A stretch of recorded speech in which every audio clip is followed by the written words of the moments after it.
আজকে আমি শেয়ার করছি আমার 7 দিনের অভিজ্ঞতা এই সাধারণ লিপ বামের সাথে। প্রথম দিন থেকেই অনুভব করছি একটা নরমতা কোমলতা এসেছে। সবচেয়ে যা ভালো পেয়েছি এটা ডার্ক স্পট কমিয়ে আমার ঠোঁটকে দিয়েছে একটা পিঙ্ক ভাইব। প্রথম 3 দিনে দেখতেই পেয়েছি আমার ঠোঁটের কালচে ভাব কিছুটা কমে গিয়েছে। তারপর কয়েকদিন বুঝতে পেরেছি আমার ঠোঁট আরও উজ্জ্বল ও মসৃণ হয়ে উঠেছে।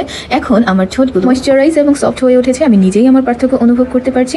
এটি আমার নতুন প্রিয় স্কিন কেয়ার প্রোডাক্ট। এটি শুধু ঠোঁটেই নয়, এটি আমি ব্যবহার করছি হাত পা এবং কবজির ওপরে। এটি শরীরের ডার্ক স্পটগুলো দূর করতে সাহায্য করে।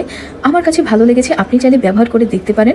জাফরান ব্র্যান্ডের লিপ বামটি সারা বাংলাদেশের যে কোনো কসমেটিক্সের দোকানে পাওয়া যায়। এছাড়াও যারা মানসম্মত বিউটি কেয়ার প্রোডাক্ট অনলাইনে বিক্রি করে থাকে তাদের কাছ থেকেও কিন্তু সংগ্রহ করতে পারবেন। আমার পোস্টে দেখানো জাফরান লিপ বামের বক্সের ডিজাইনের সাথে দোকানে থাকা বা অনলাইন পেজ থেকে বিক্রিত প্রোডাক্টের বক্সটি মিলিয়ে নেবেন। এতে নিশ্চিত হবেন যে আপনি আসল লিপ বামই কিনছেন। জাফরান লিপ বামের বক্সে চিতাবাগের মতো ঝলমলে হোলোগ্রাফি থাকবে। লাইটে নিচে এটি নাড়াচাড়া করলে গ্লোয়িং এফেক্ট দেখা যাবে। আসল জাফরান লিপ বাম বা জাফরান ব্র্যান্ডের অন্য কোনো প্রোডাক্ট আসল কিনা তা চিনে কিনতে অসুবিধা হলে ব্র্যান্ডের official customer care helpline number বা হোয়াটসঅ্যাপের মাধ্যমে কিন্তু আপনি যে প্রোডাক্ট কিনতে চাচ্ছেন তার একটি ছবি পাঠাতে পারেন। তারপর কাস্টমার কেয়ার থেকে প্রতিনিধি জানিয়ে দেবে এটি আসল নাকি নকল। Thank you everyone.